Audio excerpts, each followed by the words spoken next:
Alright lads, let's do an after action breakdown of Luris.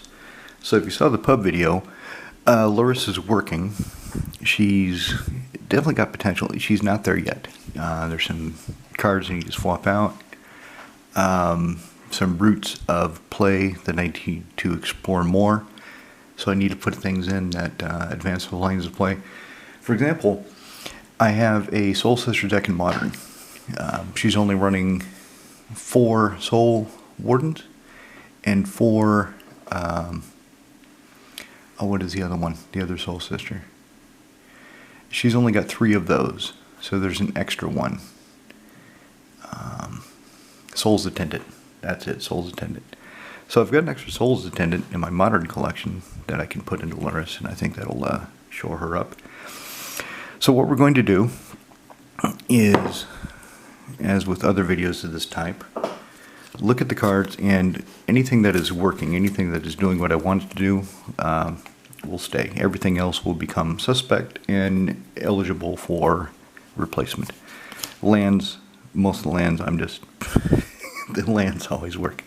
Sir Angel, she works out pretty good. She's not the most powerful creature anymore, not by far. Baneslayer Angel, of course, same casting cost, 5/5, plus the lifelink, plus protection from demons and dragons. But Baneslayers are rare, so she can't go in. Hideous Laughter, that worked out pretty good. 2 black, instantly give all creatures -2/-2 until end of turn. There's the Soul Warden, she does good work. Gifted Aetherborn, Death Touch lifelink, okay. He's got both, he's cheap, he's got decent toughness against goblins, so he works. Kami of Ancient Law. Oh, look, you've got your Impact Tremors. I've got Kami of Ancient Law. Bye-bye Impact Tremors, and Luris will recast him. Vampire Nighthawk. I didn't get this into play, but I know if I do, if I have a flying Aetherborn, that's still pretty damn good. Daxos Blessed by the Sun. Life gain. He's tough. He's good. Breathless Night. I didn't get this guy going. I didn't cast this guy in any of the games. But looking at the lines of play, looking what happened, I know he would be good in the deck because he's got evasion. Evasion and lifelink, and when Luris is getting creatures out of the graveyard, he gets bigger. Core Firewalker against a mono red deck. I don't think I need to say anything more. Swords Plowshares, removal is good. Kami of False Hope. Yeah, I'm going to Fog. And the next turn, Luris is going to pull him back out of my graveyard so I can fog again. Vengeful Blood Witch. So whenever a creature or he dies, another creature or he dies, I get to drain my opponent for life. Which is kind of what I want to do, land. Cannibalize, removal. Didn't get to cast this either, but I think it's going to be good.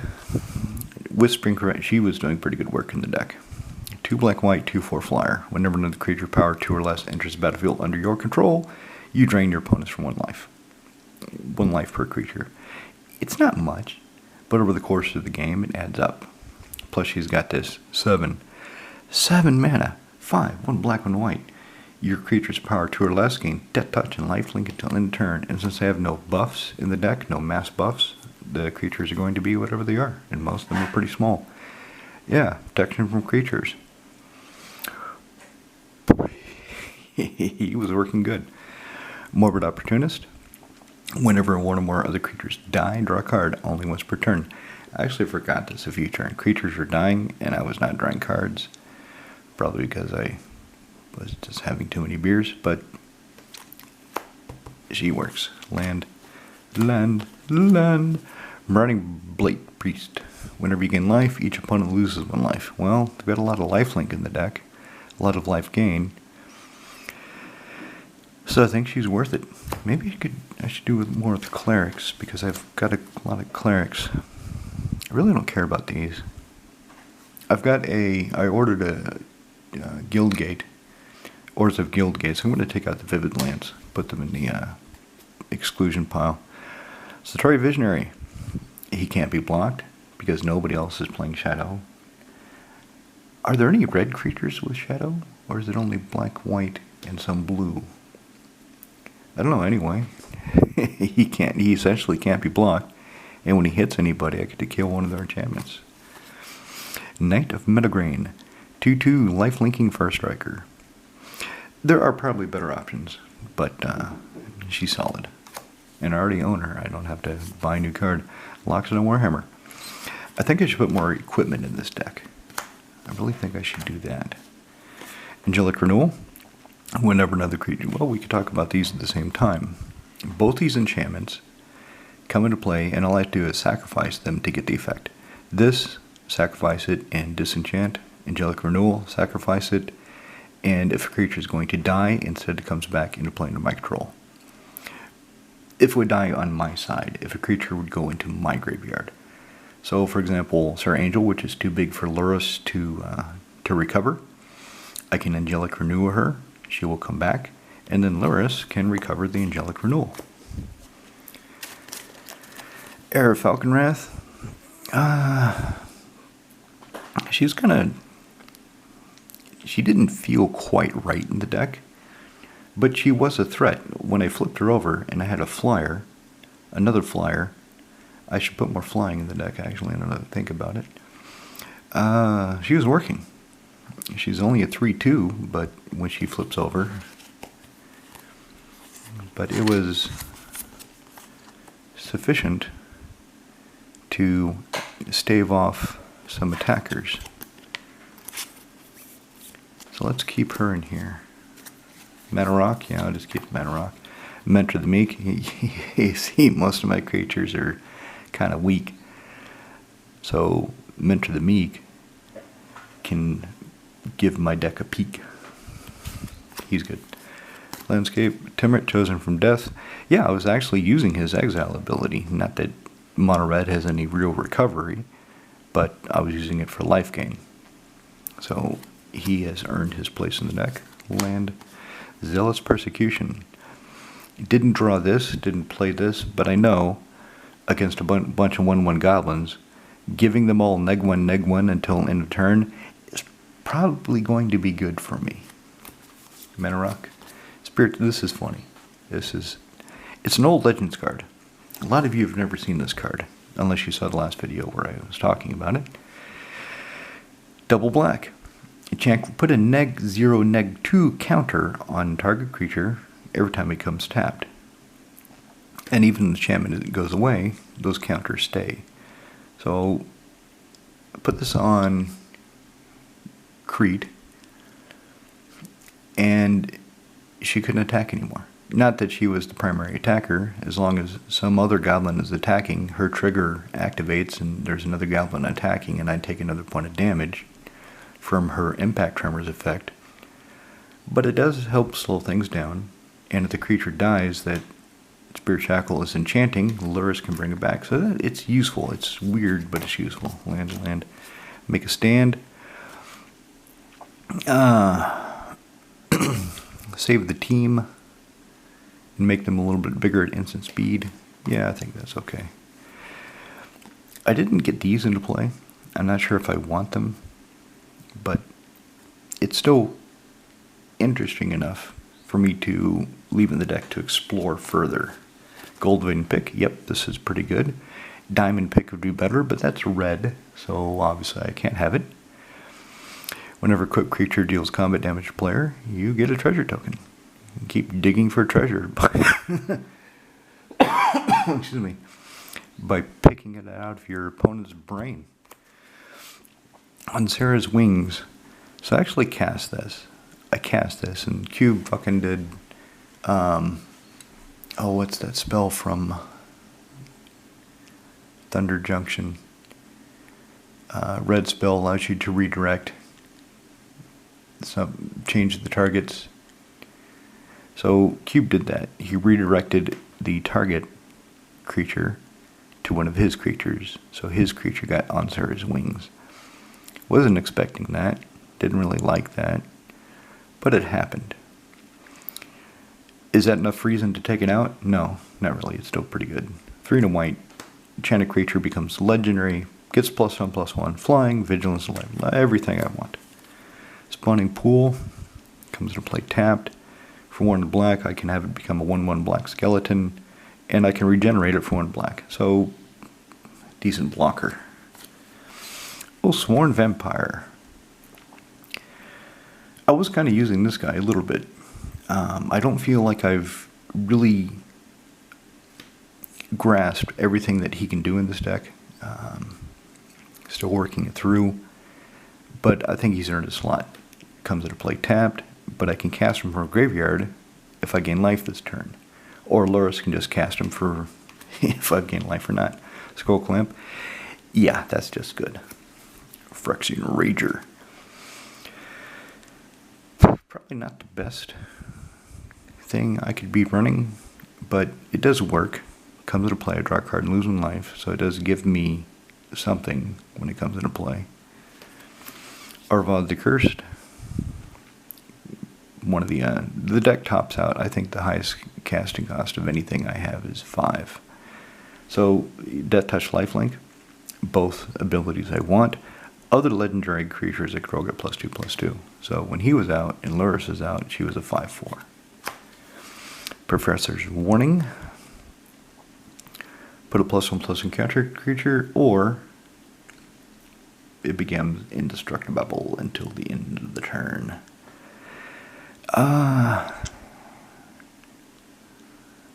It's nice to have this as a combat trick, and I only have 2 of these effects, so I'll keep them in there. Guardian of the Guild Pact. Oh, you're playing a monocolored deck. I've got a monocolored protected Guardian. He's going to hurt you real bad. And time to change the battery. Alright, moving right along. So, Child of Night.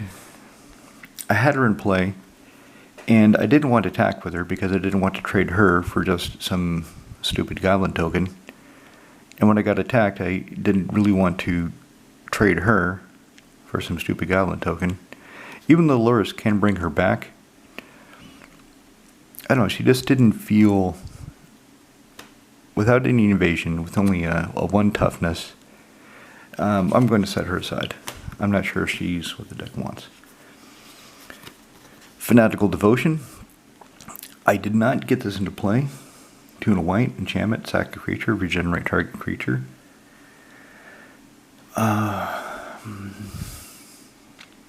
I think the other one, Martyr's Cause, where I can sacrifice a creature to prevent damage, that one might be better. So I'm going to set that to the side and think about it.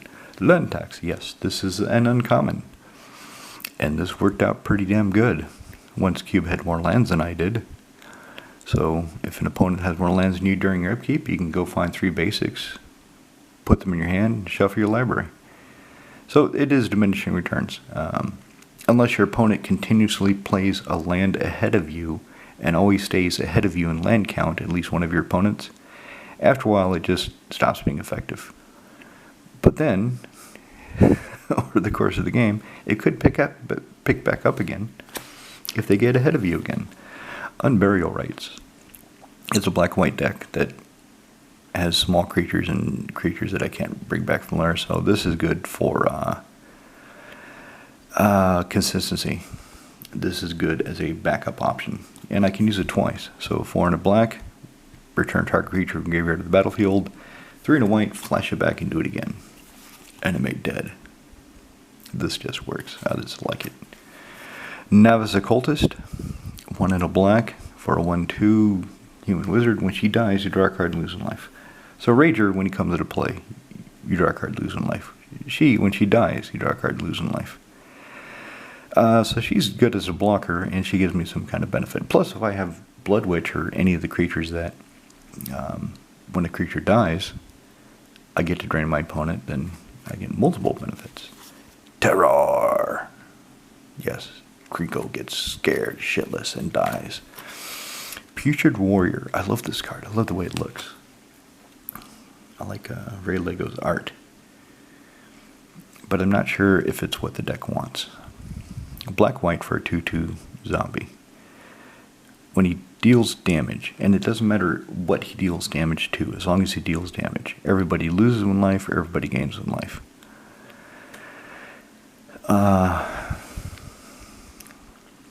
So he can kind of, I don't know, I'll leave him in there. Land.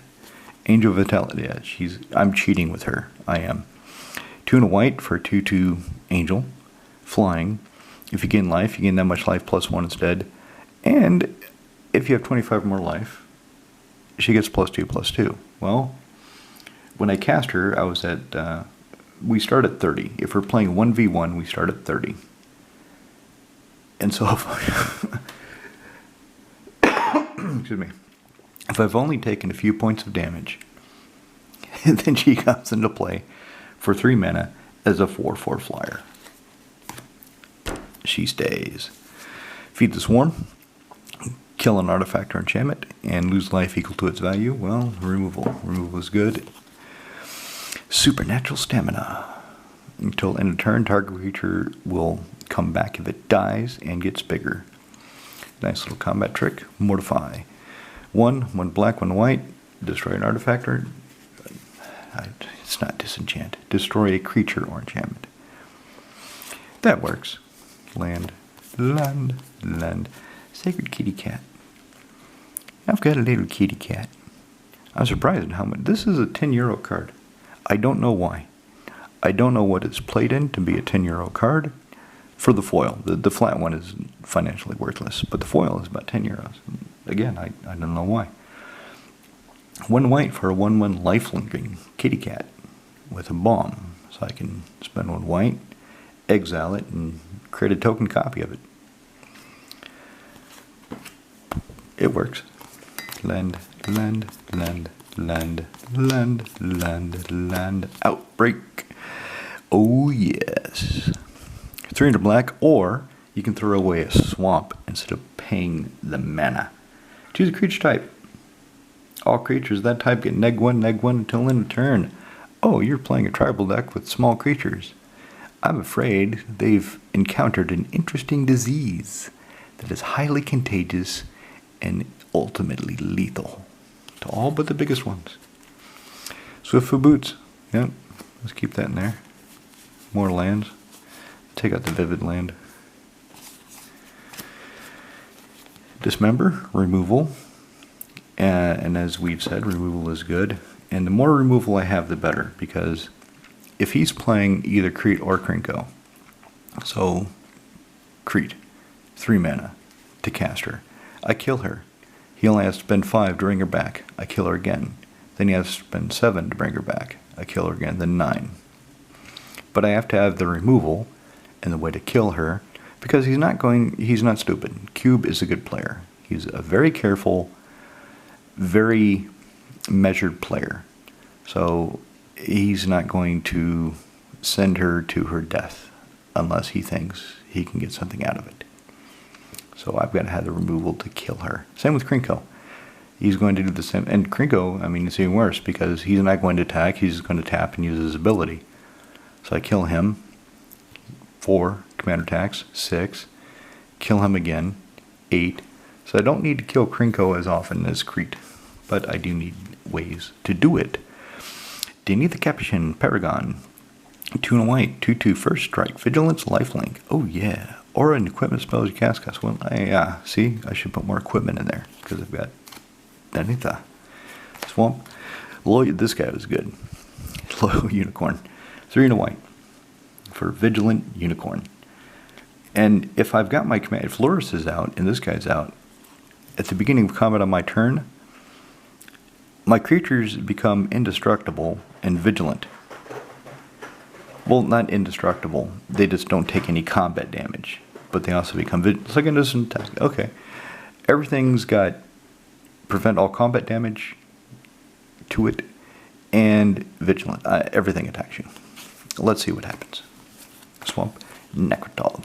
This is hilarious. Cube has this red card that allows you, it's kind of like Chaos Warp.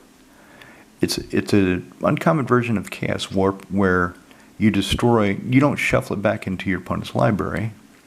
You destroy it, and they flip over cards from the library until they find a card of the same type. So if you use it on a creature, they can find a creature, enchantment, and so on and so forth. So I killed one of my creatures. And I started flipping over cards, and I flipped over Necrotal. That was the first creature that I came to. So Necrotal came into play and assassinated his commander. It wasn't the result he was looking for, but it worked out for me. And then, of course, the first strike, 2-1 first strike, that became a problem too. Land. Oh yes, guarding the Gateless. I didn't get her into play, but I'm definitely keeping her in here. She, tops out the mana curve, 4 and a white, 3/3 flyer, can block any number of creatures. Whenever she blocks, she gets +1/+1 until in turn for each creature she's blocking. So, she comes into play. I get attacked. The first creature she blocks, she's already a 4/4. And if it's a bunch of 1/1 goblins, she'll get +1/+1 and she'll just kill them. She's a goblin killer. Justice. I got this in play a couple times. And it worked out pretty damn good. 2 double white. Of course, during upkeep, you have to pay 2 white or destroy Justice. But whenever a red spell or creature, that's important, creature or spell deals damage. So it doesn't do anything for impact tremors. It doesn't do anything if he had a planeswalker. It doesn't do anything for the enchantments, artifacts. But the creatures and the spells that he's casting that deal damage, Justice deals that damage back to him. It gives him something to think about. Land, Soul Ring, Whisper. I just kind of threw him, her. Is this a dude or a chick? I don't know. Anyway, I threw Whisper in here kind of just to see how it works. And I never would have had really enough creatures to make this worthwhile. So I'm going to take out Whisper. So here's the cuts. I've got 2 black cards I can cut, 1 white card, but I'm probably just going to replace that with Martyr's Cry, Martyr's Cause. Or I've got something special coming in the post. I don't think it'll be here by Monday, unless it comes in today. So here's the cuts I'll make. Maybe I'll make some other ones. But otherwise, the deck is doing pretty good. It's fun to play. Boomba.